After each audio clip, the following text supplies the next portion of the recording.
can be able to move from MIDI to a C- or even to an airplane. Right. Because that is a process that then need to be done in a much more holistic and conclusive manner.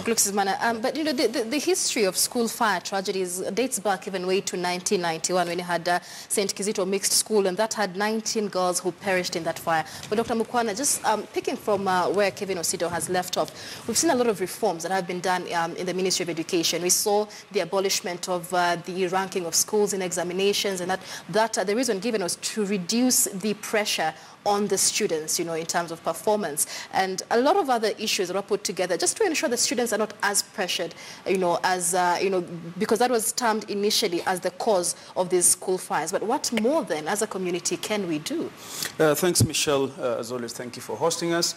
First and foremost, Michelle, my heart bleeds literally for those young girls who perished yesterday. My condolences to their parents and to the nation at large.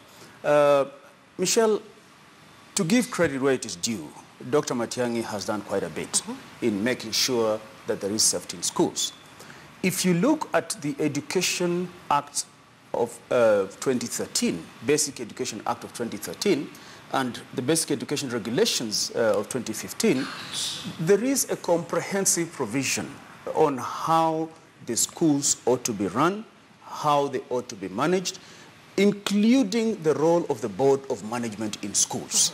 Now, I happen to be a board member in one of the schools, Upcountry Shitari Secondary School, and I know that the issue of arson or the issue of fire in schools is one that can be tackled. At the moment, if we talk about these fires in Moi Girls and Sigoti and the other one, Chuka Boys last night. Boys, and the ones before, Chianguti Mix, if you remember, and the St. Kizitos.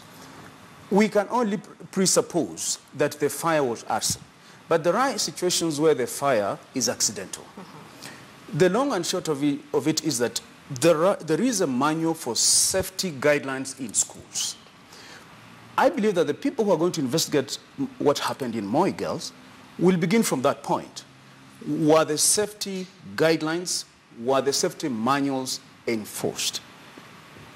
The answer is simple. If they were not enforced, then of course the officers in charge of the schools are culpable. Beyond that, any other talk would really be a speculation, and I would not want us to rush on apportioning responsibility, because as it stands now, we do not know the cause of that fire. Right. And if you heard what the deputy teacher in Sigoti Girl spoke, she sounded having been very meticulous. In fact, to the extent that, you know, what happened seemed to be unnatural. Right. I mean, she has been there a few minutes ago, then there is a fire, they rush there. I mean, she had been so meticulous in what she had done. So it is difficult. In the case of Moi Girls, of course, it's tricky, because it said it happened at 2 a.m. Right. At 2 a.m., everyone was asleep. So we can only leave it to the forensic experts who are already on the scene, the police, who are very thorough when they want to do their job. Very thorough. They can actually get to the root cause of the problem. And then, of course, Dr. Matiang'i, who has been very good at his